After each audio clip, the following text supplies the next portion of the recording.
This is the Boston Celtics news feed on CLNS Radio. Today is Monday, March 20th, 2017. This is Mike Walsh reporting for CLNS Radio, the leading online provider of audiovisual coverage for the Boston Celtics. Splitting a two-game road trip to Brooklyn and Philadelphia isn't a banner way to start this season's closing stretch, but the Celtics will have a chance to dramatically make up for their weekend malaise tonight. After dropping a Sunday afternoon dud on fans yesterday in the form of a 105-99 loss at the 76ers, Boston has a quick turnaround.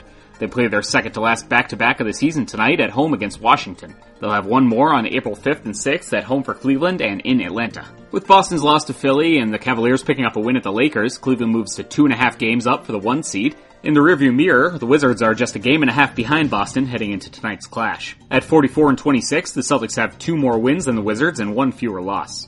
Both teams are coming off losses, as Washington fell 98-93 in Charlotte Saturday night. The Wizards list only Markieff Morris on the injury report with an illness. According to Jay Michael of CSN, he's considered probable for tonight's game after missing the previous 2. As the team's starting power forward this season, Morris is averaging 14.1 points and 6.7 rebounds per game, while also showcasing a dramatically improved outside shot. Veteran reserve Jason Smith has started in Morris's place the past 2 games.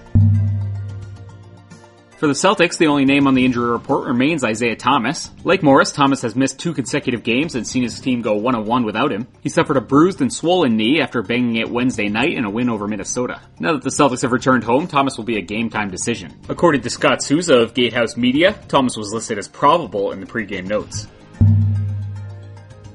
The Celtics and Wizards have developed a rivalry of sorts over the past 2 seasons. Things have come to a head a couple times recently, including Washington opting to wear all black to a game in late January, in which they did beat Boston 123-108. This will be the team's final regular season meeting this year, and with a lot riding on it to determine the number 2 seed in the East, things could get heated. Washington already owns a 2-1 series lead. Of the rivalry and game tonight, Wizards star John Wall told Celtics.com's Taylor Snow, quote, "It's a very important game. They're a whole game and a half ahead of us. They're a team that's trying to find a rhythm the same way we are since the All-Star break, and we have both been up and down. We know what type of game this could be, a physical game, a very important game. We know we beat them twice at home, and we came here and they beat us here, so we just have to find a way to win the season series." End quote. The Celtics held steady in Mark Stein's ESPN Power Rankings this week. On Monday morning, Stein kept Boston in the 6th spot in his release, while there was some real jumbling around them. Golden State moved from 5 to 1 after some faltering by San Antonio and Cleveland. Utah leapfrogged Boston into the number 5 spot from 7 last week, while Washington plummeted from number 3 to 7. Stein lists the Spurs at number 2, Rockets at 3, and Cleveland at number 4. Stein does note that, according to ESPN's Basketball Power Index, the Celtics hold a 23.1% chance at reaching the NBA Finals. That shot is the best of anyone not playing out of Golden State or Cleveland. Per those statistics, the Cavaliers only have a 0.3% better chance at reaching the NBA Finals than Boston. Hoping to make some noise for himself in the Rookie of the Year conversation, Jaylen Brown had a rough go of it Sunday afternoon, finishing 1 of 6 in just 12 minutes. On the other end of the floor, presumed frontrunner for the award, Dario Saric, had 23 points, 6 rebounds, and 4 assists in 32 minutes. After helping the Maine Red Claws to a 104-95 win over Salt Lake City Sunday afternoon, Jordan Mickey was once again recalled by the Celtics. Mickey contributed 21 points, 8 rebounds, and 6 block shots in helping lower the D-League affiliate's magic number to 2.